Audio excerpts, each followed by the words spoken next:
Mga idol, isang napaka-heartwarming na eksena ang napanood ng maraming My Chris supporters.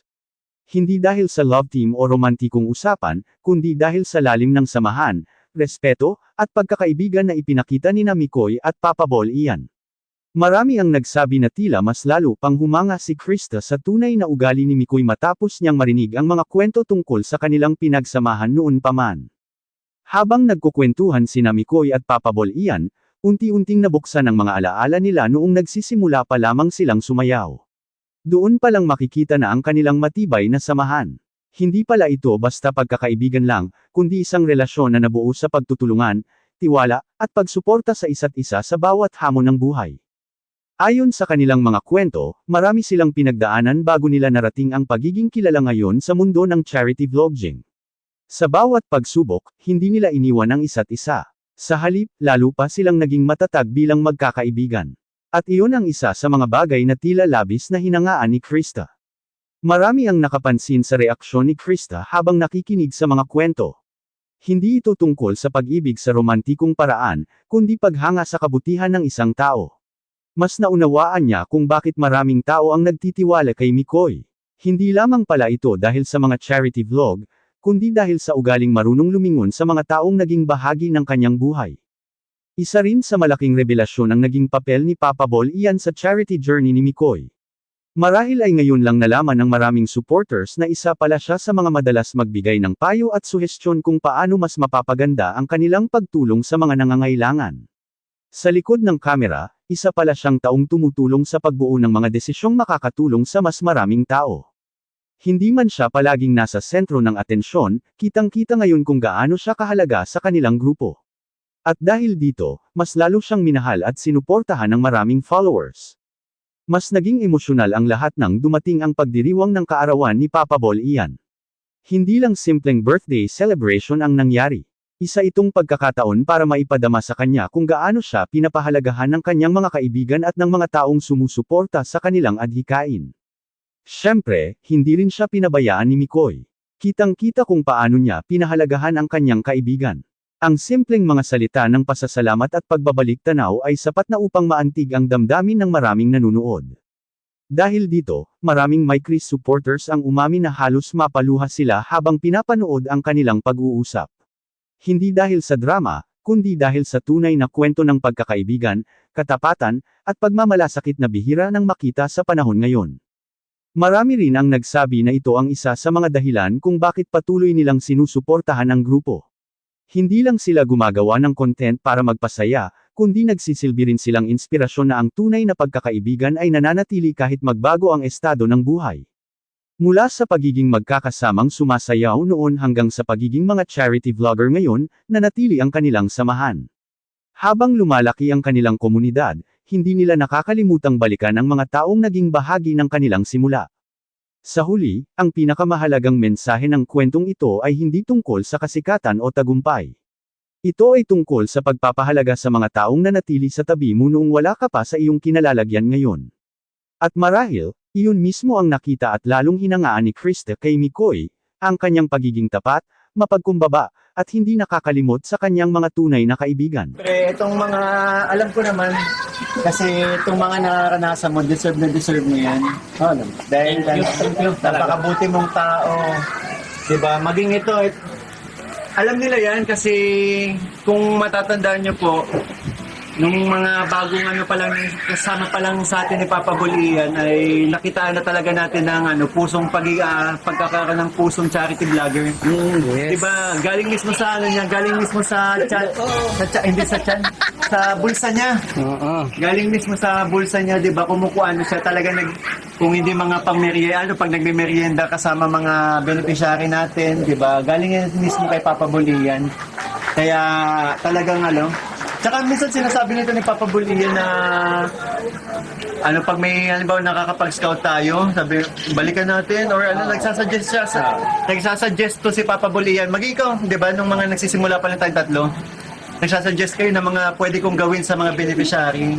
Kaya alam mo talagang matulungin si Papa Bol Ian, saka bonus na yung pagiging funny niya, yung pagpapasaya niya, pagpapatawa niya sa kasi talaga ito talaga si Papa Bol Ian, That's why naging best friend natin to kasi naging masaya ako naging kaibigan si Papa Bulian. Saka hindi lang sa pagiging grabe ang care nito sa akin. Oo. Parang kung tratuhin ako nito parang anak na. Hindi, walang halong joke to. Kung tratuhin ako kahit naman ng mga dati pa, nung pa lang kami, dancer pa lang kami, ibang mag-care to si Papa Bulian. Parang tatay ko, parang kuya ko kung turingin tayo nito. Kapag pinupunta ko siya, nag-stay ako sa kanila, grabe ang laga nito. Grabe, parang tatay mo, parang matanda talaga. Parang matanda talaga yung Ulit-ulit yung parang tatay. Oo. Ano pati nung magahan, tanghalian, doon ako, nakakabilib. Parang pagpupunta ko ito si Richie. Kasi wala akong naririnig dyan. Kapag kumakain ako doon, ang galing. Wala akong maririnig. Sige na, Chi, ka na dyan, sandok ka na lang. Feel at home. May papabilihan na yan, makikita mo kahit kahit may mga pagkakataong walang-wala na yan, pero naghahanap pa yung may dudukot sa bulsa. May mai-offer lang. Ganyan si Papa Bulian. Kasi kung hanggat saan ang kaya ko, matulong ako. Palaging ganun man naman. Paano, tuloy-tuloy pagsama mo? Wala na tayong iwan. Siya na eh. Kaya alam ka na. Asip. Pero Papa Bulian yun, sana ngayong araw na to, sa mga gagawin ko syempre. Pero mamaya na, may mga konting surprise. Maliit na surprise na lang tayo. Wow. Saka ako talaga grabing pasasalamat ko na nagsama ko sa nito, sa charity vlog niya. Una talaga ayaw ko pa. At yung una kasing sama ko, yung ko sa kanya, pagpakilala ko kay Nanay Posta. Tapos ang gusto niya sama-sama ako. Sabi ko, naiiyak ako noon at siyempre, hindi naman ako sanay magparaan sa camera. Matagal na kasi talaga kitang gustong isama sa mga vlogs ko kasi alam ko talaga kung ano yung magiging epekto mo sa mga manonood. Dahil sa pagiging komedyante mo, yung pagkakaroon mo ng sense of humor. Yung natural ang pagiging niya. Natural.